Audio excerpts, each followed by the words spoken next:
Gomes! What? Hey, look here. This here's James. Now, do me a favor. Why don't you show him around, tell him the TV rules, show him the games and stuff, okay? How much you gonna pay me? How much? I'd be doing your job. $5,000, my man. That enough? 5,000? I'll wire a check to your account as usual. $5,000. $5,000. $5,000. I'll give him the deluxe mental hospital tour. My man. Kid around, makes them feel good. Yeah, We're pals. You're the prisoners. No, you're the guards. Now you got it. Now you got it. Right. Okay. It's all in good fun, all in good. Here's some games here, and there's a... Get out! Get out! He's in my chair. Games. Here's some games. Games I want to get out. See? More games. Games, they vegetize you. See? Yeah. If you play the games, you're voluntarily taking a tranquilizer. I guess they give you some chemical restraints, huh? Drugs! What did they give you? Thorazine? Haldol? How much? Learn your drugs. Know your doses. It's elementary. I need to make a telephone call. Telephone call. That's communication with the outside world. Doctor's discretion. Nah. Hey, if all of these nuts could just make phone calls, it could spread. Insanity oozing through telephone cables, oozing to the ears of all these poor, sane people, infecting them. Wackos everywhere, plague of madness. Come on, let's go. In fact, very few of us here are actually mentally ill. I'm not saying you're not mentally ill. For all I know, you're crazy as a loon. But that's not why you're here. That's not why you're here. It's not why you're here. You're here because of the system. There's the television. It's all right there. All right there. Look, listen, kneel, pray. Commercials. We're not productive anymore, at least to make things anymore. It's all automated. What are we for then? We're consumers, Jim. Okay. Buy a lot of stuff. You're a good citizen. But if you don't buy a lot of stuff, what are you then, I ask you? What? You're mentally ill. Back, Jim, back. If you don't buy things, toilet paper, new cars, computerized blenders, electrically operated sexual devices, stereo systems with brain-implanted headphones, screwdrivers, miniature built-in radar devices, voice-activated computers. Take it easy, Jeffrey. Be calm. Right. That's right. You're a very attractive woman. So, if you want to watch a particular television program, say, like All My Children or something, you go to the charge nurse, you tell the day, the time, the show you want to see is on. But you have to tell her before the show is scheduled to be on. There was this guy, and he was always requesting shows that had already played. Yes, no. You have to tell her before. He couldn't quite grasp the idea that the charge nurse couldn't make it be yesterday. He couldn't turn back time, thank you, Einstein. Now, he was nuts. He was a fruitcake, Jim. That's it, Jeffrey. You're gonna get a shot. I warned you. Right. I got a little carried away explaining the inner workings of the institution to Jim. I don't really come from outer space. Oh, L.J. Washington, he doesn't really come from outer space. Don't mock me, my friend.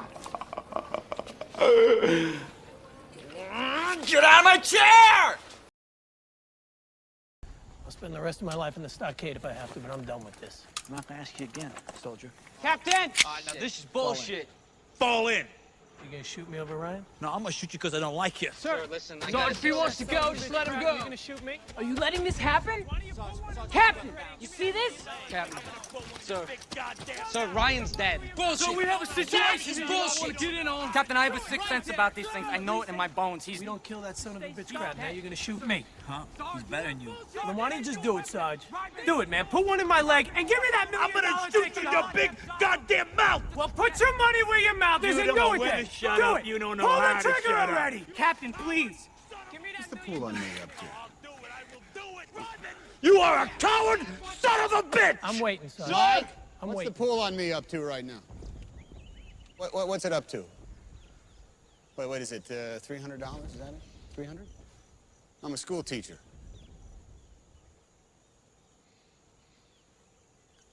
I teach English composition. This little town called Adley, Pennsylvania. The last 11 years, I've been at Thomas Alva Edison High School. I was a coach of the baseball team in the springtime.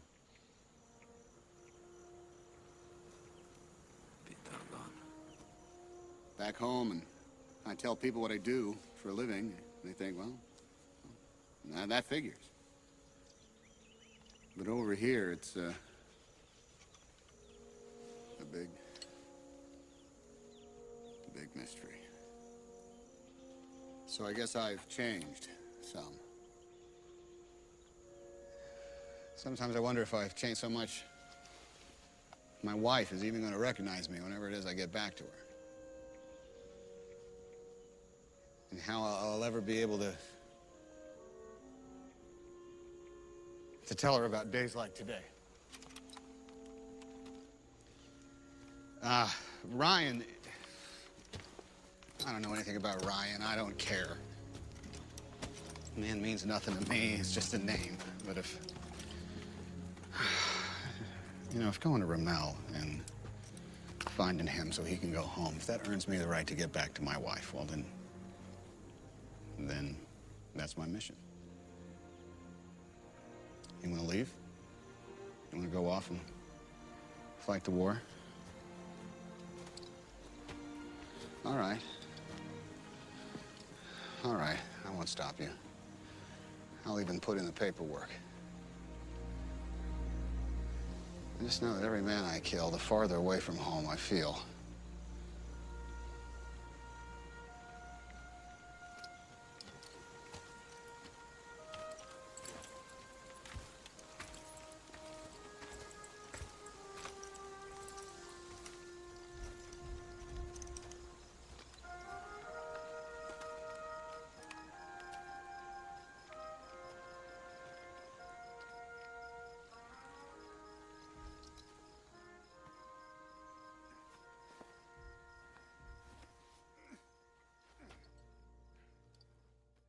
So what's this? We're gonna taste his choice moment between guys? This is really nice. You got a thing for swans? Is this like a fetish? It's something like maybe we need to devote some time to? Thought about what you said to me the other day about my painting. Stayed up half the night thinking about it. Something occurred to me. I fell into a deep, peaceful sleep and haven't thought about you since. You know what occurred to me? No. You're just a kid. You don't have the faintest idea what you're talking about. Why, thank you. It's all right. You've never been out of Boston. Nope. So if I asked you about art, you'd probably give me the skinny on every art book ever written. Michelangelo. You know a lot about him. Life's work, political aspirations, him and the Pope, sexual orientation, the whole works, right? I bet you can't tell me what it smells like in the Sistine Chapel. You've never actually stood there and looked up at that beautiful ceiling. Seen that. If I ask you about women, you'd probably give me a syllabus of your personal favorites. You may have even been laid a few times.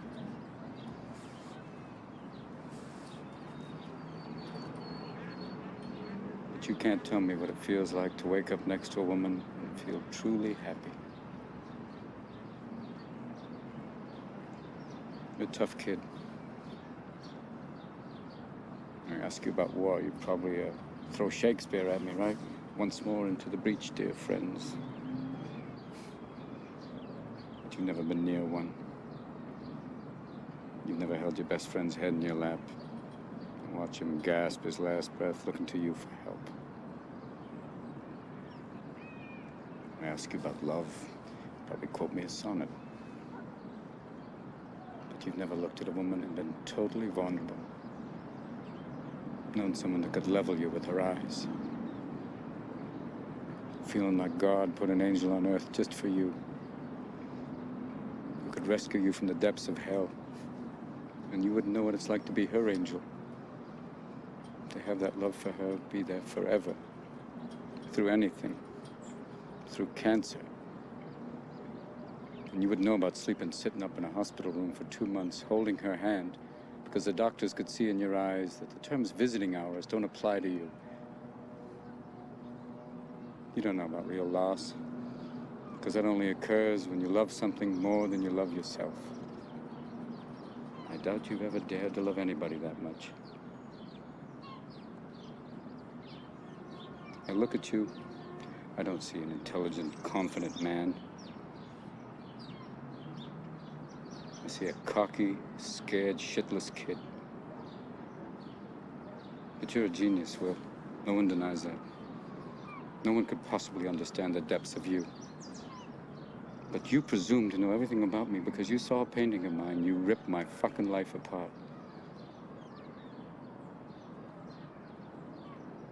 You're an orphan, right?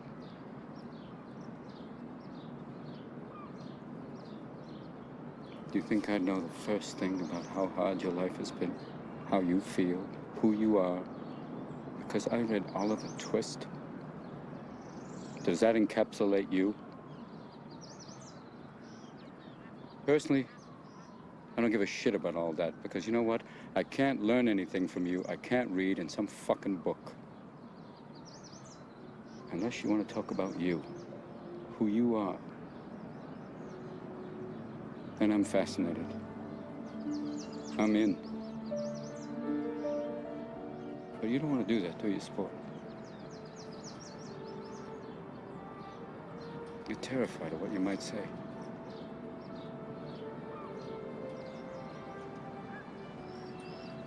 Your move, Chief.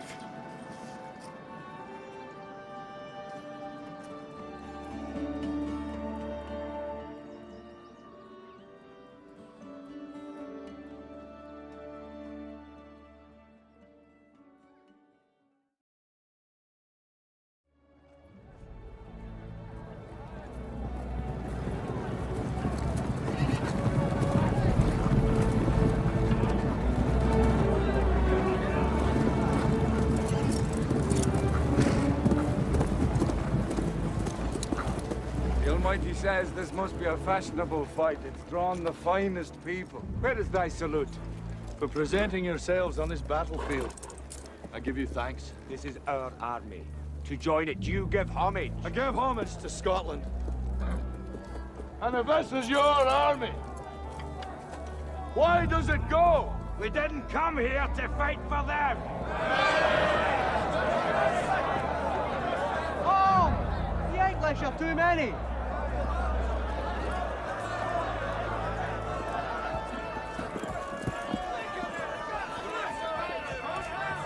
Sons of Scotland, I am William Wallace. William Wallace is 7 feet tall. Yes, I've heard. He kills men by the hundreds. And if he were here, he'd consume the English with fireballs from his eyes and bolts of lightning from his arse.